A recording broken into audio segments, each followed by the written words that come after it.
ओम नमः शिवाय। नमस्कार दोस्तों, स्वागत है आपका मेरे चैनल स्प्रेडिंग स्पिरिचुअलिटी में।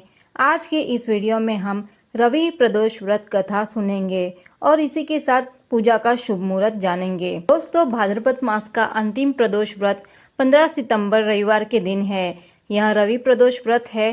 सितंबर महीने का यह पहला प्रदोष व्रत है और हर मास में 2 बार प्रदोष व्रत आता है, एक शुक्ल पक्ष और दूसरा कृष्ण पक्ष में। रवि प्रदोष व्रत के दिन सुकर्मा योग और धनिष्ठा नक्षत्र भी है। रविवार प्रदोष व्रत की पूजा का शुभ मुहूर्त शाम को 6:26 से है।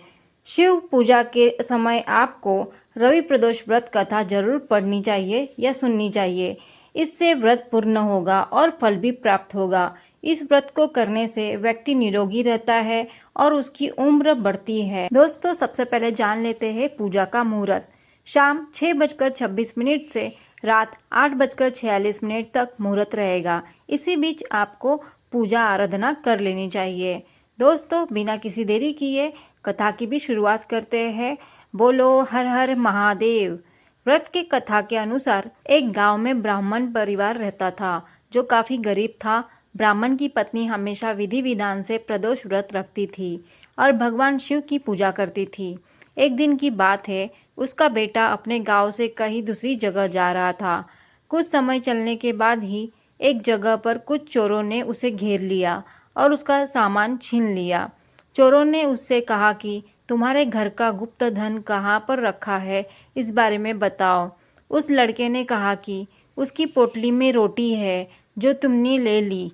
इसी रोटी के अलावा उसके पास कुछ नहीं है। उसका परिवार काफ़ी गरीब है और कोई गुप्त धन नहीं है। लड़के से पूछताछ करने के बाद चोरों ने उसे छोड़ दिया और वहां से चले गए। वह लड़का वहां से आगे एक नगर में चला गया। वहां एक बरगद के पेड़ के नीचे ही छाये में सो गया। उसी बीच वहां पर राजा के कुछ सिपाही आए जो किसी चोर की खोज कर रहे थे। वे उस लड़के को चोर समझकर पकड़ ले गए और जेल में बंद कर दिया।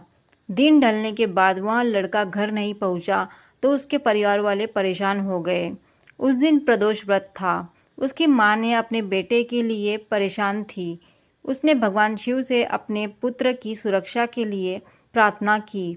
माता की प्रार्थना को भगवान शिव ने सुन लिया। उस रात राजा के सपने में भगवान शिव प्रकट हुए। उन्होंने राजा से कहा कि उसकी जेल में जो लड़का बंद है वह चोर नहीं है, वह निर्दोष है, उसे तुम मुक्त कर दो। यदि ऐसा नहीं किया तो तुम्हारा सब कुछ खत्म हो जाएगा। अगले दिन राजा ने उस लड़के को जेल से आज़ाद करने का आदेश दिया। उस लड़के को राजा के सामने लाया गया तो उसने सारी बात बताई। उस दरबार में लड़के के माता पिता भी आए थे। राजा ने उनको उनका बेटा सौंप दिया और 5 गांव जीवन यापन के लिए दान कर दिया। भगवान भोलेनाथ के आशीर्वाद से ब्राह्मण परिवार सुख से रहने लगा। दोस्तों, यही महिमा है रवि प्रदोष व्रत कथा की।